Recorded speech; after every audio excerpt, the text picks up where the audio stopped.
common question that many people find themselves asking is, what do managers actually do? Truthfully, this is a fair question. If we intend to train and educate the next generation of managers, isn't it important to have an understanding of what we're training them for? These questions plagued the mind of a professor at McGill University by the name of Henry Mintzberg. You see, Mintzberg wasn't satisfied by Henry Fayol's depiction of managers as those that engage in planning, organizing, leading, and controlling. He felt that these functions were far too vague and weren't an accurate representation of what managers actually did on the job. So naturally, Mintzberg sought to uncover a more supportable and useful description of managerial work. In addition to conducting his own research, Mintzberg scoured current and available research pertaining to managerial roles. These studies incorporated managers at all levels of the organizational structure, as well as managers from different countries. Managers were observed firsthand in their natural environments, and some were even asked to keep detailed diaries of their various activities during the day. With access to all of this data, Mintzberg attempted to paint a much more accurate picture of managerial roles and accurately answer the question, what does a manager actually do? Mintzberg found that managers serve three distinct roles in the organization: interpersonal roles, informational roles, and decisional roles. Each of these categories spawned more specific responsibilities that ultimately share a common theme. But before we get to this, let's discuss where it all begins. What is a manager? Although definitions vary, a manager can easily be described as someone who's in charge of an organization or subgroup. And since the manager is in charge of the organization or subgroup, they're given a certain amount of authority over the group. Mintzberg argued that the presence of this authority was important because this formal authority, meaning authority derived from simply having a certain position in the organizational structure, results in the possession of status. And a manager's status in the organization is what leads to the various roles that we'll describe now. The first role of managers is an interpersonal role. Interpersonal roles are derived directly from formal authority, since managers wouldn't have the same relationship with his or her subordinates if he or she lacked formal authority and thus status in the group.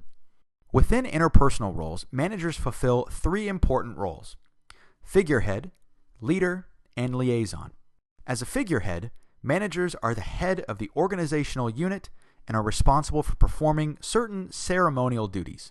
These duties can include taking a newly hired employee out to lunch, attending the wedding of an employee, or even meeting with foreign dignitaries.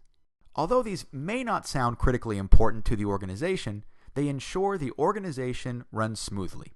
The next role is that of a leader. As a leader, managers are accountable for the work and performance of their subordinates. Managers are often responsible for hiring and training in their direct area, and also providing subordinates with incentives to increase productivity while working towards group goals. The last interpersonal role is one of a liaison. As a liaison, managers serve as a connection between their organization or subunit to those outside of it. Acting as a liaison leads to managers establishing contacts with their peers as well as customers and suppliers, which can serve as a valuable source of information. Each of the individual roles within interpersonal roles leads to the second role of a manager: informational roles. Through their interpersonal roles, managers develop important contacts that provide them with access to important information. Within their informational role, managers serve as a monitor, disseminator, and spokesperson. At this point, I'm sure that you can see how these roles are beginning to tie together. For without the interpersonal roles, managers wouldn't be in a position to gain access to information in the first place. As a monitor, managers are responsible for scanning their environments for information. This information can come from a manager's vast collection of networks and can either be solicited or unsolicited. The important thing is that the manager has their ears to the ground and is waiting for valuable information to relay to his or her subordinates. Once the manager collects this information, they are now in a position to disseminate that information to their organization or subunit. This action highlights a manager's role as a disseminator.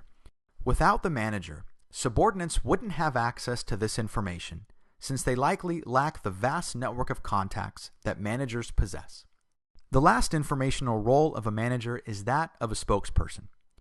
In addition to disseminating information to those inside the organization or subunit, managers also send information to people on the outside. This could take the form of a conference call with investors, a testimony at a congressional hearing, or even a conversation with a supplier. In addition to managing the interests of their subordinates, managers must also deal with external stakeholders, such as investors, suppliers, creditors, and government agencies, to name a few. Due to their informational roles, managers now have access to what is needed to make decisions.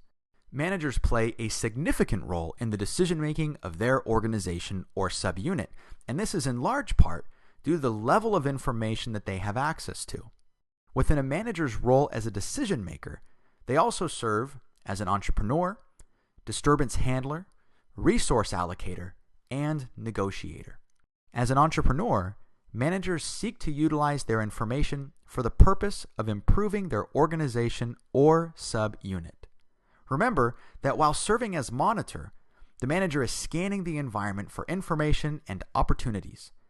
As entrepreneur, the manager now takes advantage of those opportunities that were previously identified. As disturbance handler, managers are responsible for responding to events or circumstances that are beyond their control. These circumstances or pressures are typically too significant for a manager to ignore, and thus some kind of action is needed. These pressures can include deteriorating economic conditions, labor strikes, natural disasters, competitor actions, or even product issues like the Firestone tires in the 1990s, the deaths caused by Tylenol in the early 1980s, and more recently, the BP oil spill. The impact of these events is significant and certainly warrant a response from managers in their disturbance handler role. The third decisional role that managers engage in is that of a resource allocator. As resource allocator, managers decide who in their organization or subunit gets what. This can include things like time, which is important considering the manager's connections and access to information, money, equipment, or even facilities. In addition to allocating scarce resources, managers also establish an organizational structure for their unit and authorize decisions before implementation. The fourth and final decisional role is that of a negotiator. Due to their authority to commit organizational resources, as well as their access to information, managers are uniquely positioned to negotiate on behalf of the organization. Managers regularly negotiate supplier contracts, employee grievances, and employee labor contracts. Together, Mintzberg argued that each of these 10 managerial roles provide a better reflection of what managers actually do. Each role is uniquely important, and the sum of these managerial roles is certainly greater than the individual roles by themselves. Take, for example, a manager who doesn't have access to information. How would they make accurate and timely decisions? How would they allocate resources, negotiate effectively, or even identify new opportunities for their organization? The truth is that each managerial role is necessary and important to ultimately the effectiveness of a manager. Now, Mintzberg certainly didn't claim that every manager gives each role the same attention, but that access to each was important for a manager to be able to fulfill their roles and responsibilities effectively. This has been Mintzberg's managerial roles. In our next video, we'll discuss the early management theory, scientific management.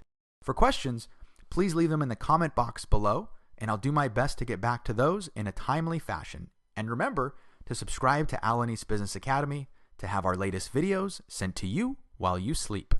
Thanks for watching.